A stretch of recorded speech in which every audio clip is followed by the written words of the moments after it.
Hello everyone, আশা কৰো সকলোৱে ভালে আছা। আজি আমি এই ভিডিঅ'ত আলোচনা কৰিম তৃতীয় আৰু চতুৰ্থ বৰ্গৰ উপযোগী হোৱাকৈ অসমৰ ইতিহাসৰ কেইটামান প্ৰয়োজনীয় প্ৰশ্ন উত্তৰ। প্ৰথম প্ৰশ্নটো সুধিছে, কোচ শব্দৰ উৎপত্তি ক'ৰ পৰা আহিছে? ইয়াৰ ভিতৰত শুদ্ধ অপচন হ'ব অপচন ক, কোৱাজ বা কম্বুজ। কোৱাজ বা কম্বুজৰ পৰা কোচ শব্দৰ উৎপত্তি হৈছে। 2 নম্বৰ কোৱেশ্চনটো হৈছে, কোচ ৰাজ্য কোনে প্ৰতিষ্ঠা কৰিছিল? ইয়াৰ ভিতৰত শুদ্ধ অপচন হ'ব অপচন ঘ, বিশ্বসিংহ। কোচ ৰাজ্য বিশ্বসিংহই প্ৰতিষ্ঠা কৰিছিল। 3 নম্বৰ কোৱেশ্চন সুধিছে, নৰনাৰায়ণৰ আচল নাম কি? ইয়াৰ ভিতৰত শুদ্ধ অপচন হ'ব অপচন খ, মল্লদেৱ। নৰনাৰায়ণৰ আচল নাম আছিল মল্লদেৱ।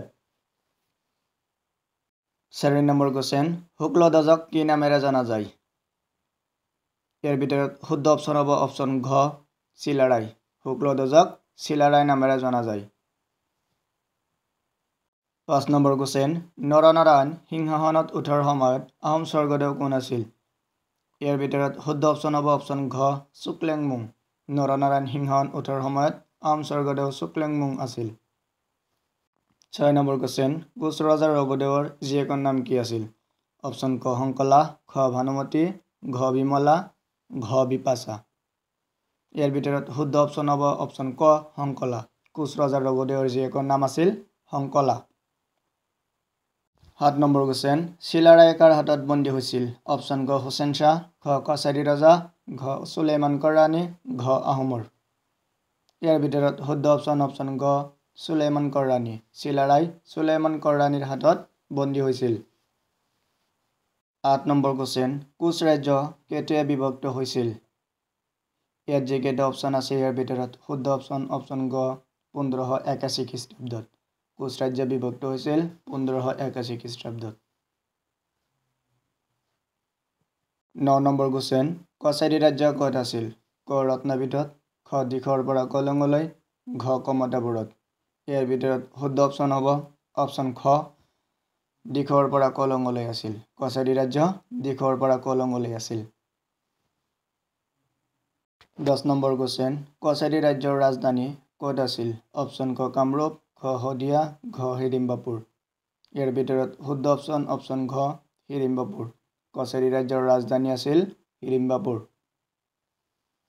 11 নম্বৰ কোৱেশ্চন, কেতিয়া আহোম শাসন আৰম্ভ হৈছিল? ইয়াৰ ভিতৰত শুদ্ধ অপচন হ'ব অপচন খ 1228 খ্ৰীষ্টাব্দত।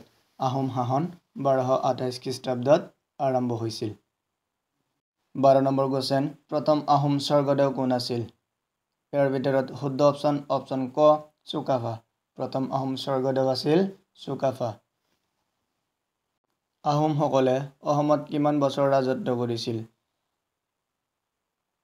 ইয়াৰ ভিতৰত শুদ্ধ অপচন হ'ব অপচন ক 600 বছৰ।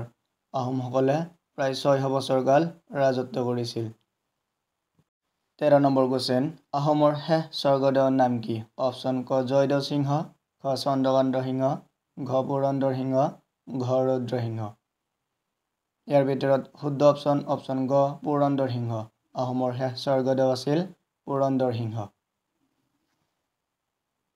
14 নম্বৰ কোৱেশ্চন, কোন স্বৰ্গদেউ প্ৰথম হিন্দু ধৰ্ম গ্ৰহণ কৰিছিল? ইয়াৰ ভিতৰত শুদ্ধ অপচন হ'ব অপচন ঘ চুহুংমুং। চুহুংমুঙে প্ৰথম হিন্দু ধৰ্ম গ্ৰহণ কৰিছিল। 15 নম্বৰ কোৱেশ্চন, অসমীয়া ভাষাত বুৰঞ্জী লিখোঁতে প্ৰথম স্বৰ্গদেউ কোন আছিল? অপচন ক ৰুদ্ৰসিংহ, খ স্বৰ্গনাৰায়ণ, ঘ লক্ষ্মীনাৰায়ণ, ঘ প্ৰতাপ সিংহ। ইয়াৰ ভিতৰত শুদ্ধ অপচন অপচন খ স্বৰ্গনাৰায়ণ। অসমীয়া ভাষাত বুৰঞ্জী লিখোঁতে প্ৰথম স্বৰ্গদেউ আছিল স্বৰ্গনাৰায়ণ। 16 নম্বৰ কোৱেশ্চন, কোন স্বৰ্গদেৱে বৰা, শইকীয়া, হাজৰিকা পদবীৰ সৃষ্টি কৰিছিল? শুদ্ধ অপচনটো হ'ব অপচন গ চুতেনফা। চুতেনফাই স্বৰ্গদেউ বৰা, শইকীয়া, হাজৰিকা পদবীৰ সৃষ্টি কৰিছিল। 17 নম্বৰ কোৱেশ্চন, ইটাখুলিৰ ৰণ কেতিয়া হৈছিল? ইয়াৰ ভিতৰত শুদ্ধ অপচন হ'ব অপচন গ 1982 চনত। 1982 চনত ইটাখুলিৰ ৰণ হৈছিল। 18 নম্বৰ কোৱেশ্চন, শৰাইঘাটৰ ৰণত মোগলৰ সেনাপতি কোন আছিল? ইয়াৰ ভিতৰত শুদ্ধ অপচন হ'ব অপচন গ ৰামসিংহ। শৰাইঘাটৰ ৰণত মোগলৰ সেনাপতি আছিল ৰামসিংহ। 19 নম্বৰ কোৱেশ্চন, তাৰিখ-ই-আছাম বা ফাটিয়া-ই-ইব্ৰিয়া গ্ৰন্থৰ ৰচক কোন? শুদ্ধ অপশ্যনটো হ'ব অপশ্যন গ চিহাবুদ্দিন তালিচ। তাৰিখ-ই-আছাম বা ফাটিয়া-ই-ইব্ৰিয়া গ্ৰন্থৰ ৰচক চিহাবুদ্দিন তালিচ। 20 নম্বৰ কোৱেশ্চন, পোনপ্ৰথমে ৰংপুৰত কোনে বৰৰাজাৰ পঢ়াশালী স্থাপন কৰিছিল? ক উষা, খ মূলাগাবৰু, ঘ জয়মতী, ঘ ফুলেশ্বৰী। শুদ্ধ অপশ্যন ঘ ফুলেশ্বৰী। পোনপ্ৰথমে ৰংপুৰত বৰৰাজাৰ পঢ়াশালী স্থাপন কৰিছিল ফুলেশ্বৰী। 21 নম্বৰ কোৱেশ্চন, ভীমপুত্ৰ ঘটোৎকচ কোন ৰাজ্যৰ অধিকাৰী আছিল? শুদ্ধ অপশ্যনটো হ'ব অপশ্যন খ হিড়িম্বাপুৰ। ভীমপুত্ৰ ঘটোৎকচ হিড়িম্বাপুৰৰ অধিকাৰী আছিল। 22 নম্বৰ কোৱেশ্চন, আহোম ৰাজত্ব পতনৰ কাৰণ কি? অপশ্যন ক গৃহকন্দলী, খ অদক্ষ সেনাপতি, ঘ দুৰ্বল অধিকাৰী, ঘ এটাও নহয়। শুদ্ধ অপশ্যন ক গৃহকন্দল। আহোম ৰাজত্ব পতনৰ কাৰণ হ'ল গৃহকন্দল। 23 নম্বৰ কোৱেশ্চন, বেলিমাৰৰ বুৰঞ্জী নামৰ গ্ৰন্থখনৰ লেখকগৰাকীৰ নাম কি? ক কাশীনাথ তামুলী ফুকন, খ বিশ্বেশ্বৰ বৈদ্যদীপ। শুদ্ধ অপশ্যন খ বিশ্বেশ্বৰ বৈদ্যদীপ। বিশ্বেশ্বৰ বৈদ্যদীপ আছিল বেলিমাৰৰ বুৰঞ্জী নামৰ গ্ৰন্থৰ লেখক। 24 নম্বৰ কোৱেশ্চন, কোনজন আহোম স্বৰ্গদেৱে নিজৰ পিতৃক হত্যা কৰি ৰাজপাটত বহিছিল? শুদ্ধ অপশ্যন খ চুকলেংমুং। চুকলেংমুঙে নিজৰ পিতৃক হত্যা কৰি ৰাজপাটত বহিছিল। 25 নম্বৰ কোৱেশ্চন, অসমলৈ কোনে মান আনিছিল? শুদ্ধ অপশ্যনটো হ'ব অপশ্যন ক বদন চন্দ্ৰ। বদন চন্দ্ৰই অসমলৈ মানসকলক আনিছিল। 26 নম্বৰ কোৱেশ্চন, ফ্ৰান্সেংমুং বৰপাত্ৰ গোহাঁইৰ পত্নীৰ নাম কি? শুদ্ধ অপশ্যন খ মূলাগাবৰু। মূলাগাবৰু আছিল ফ্ৰান্সেংমুং বৰপাত্ৰ গোহাঁইৰ পত্নী। আৰু এটা কথা মনত ৰাখিবা, ফ্ৰান্সেংমুং বৰপাত্ৰ গোহাঁইৰ পত্নী মূলাগাবৰীয়ে তুৰ্বকৰ বিৰুদ্ধে যুঁজ দিছিল। 27 নম্বৰ কোৱেশ্চন, ইয়াণ্ডাবু সন্ধি কেতিয়া হৈছিল? ইয়াৰ ভিতৰত শুদ্ধ অপশ্যনটো হ'ব অপশ্যন খ 1826 খ্ৰীষ্টাব্দত। 1826 খ্ৰীষ্টাব্দত ইয়াণ্ডাবু সন্ধি হৈছিল। 28 নম্বৰ কোৱেশ্চন, ইয়াণ্ডাবু সন্ধি কোন দেশত হৈছিল?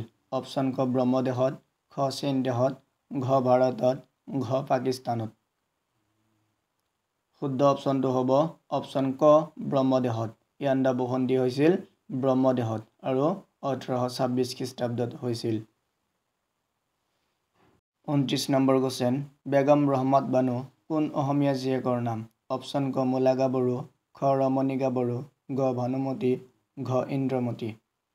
ইয়াৰ ভিতৰত শুদ্ধ অপশ্যন খ ৰমণীগাবৰু। বেগম ৰহমত বানু আছিল ৰমণীগাবৰুৰ নাম।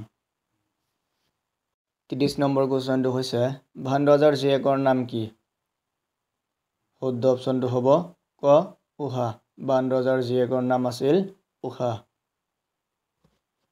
31 নম্বৰ কুৱেশ্যন, দুধৰ আলি আৰু উমানন্দ মন্দিৰ কোনে নিৰ্মাণ কৰাইছিল? ইয়াৰ ভিতৰত শুদ্ধ অপশ্যন ক গদাধৰ সিংহ। দুধৰ আলি আৰু উমানন্দ মন্দিৰ গদাধৰ সিংহই নিৰ্মাণ কৰাইছিল। এইটো ভিডিঅ'ৰ এইটো আছিল লাষ্ট কুৱেশ্যন। যিসকলে নতুনকৈ আহিছে তেওঁলোকে চেনেলটো ছাবস্ক্ৰাইব কৰি কাষত থকা বেল আইকনটো প্ৰেছ কৰিবলৈ নাপাহৰিবা। এনেকুৱা দৈনন্দিন মক টেষ্ট পাবলৈ এতিয়াই চেনেলটো ছাবস্ক্ৰাইব কৰি থোৱা। আৰু যদি ভাল লাগে তেতিয়া লাইক শ্বেয়াৰ কৰিবলৈ নাপাহৰিবা।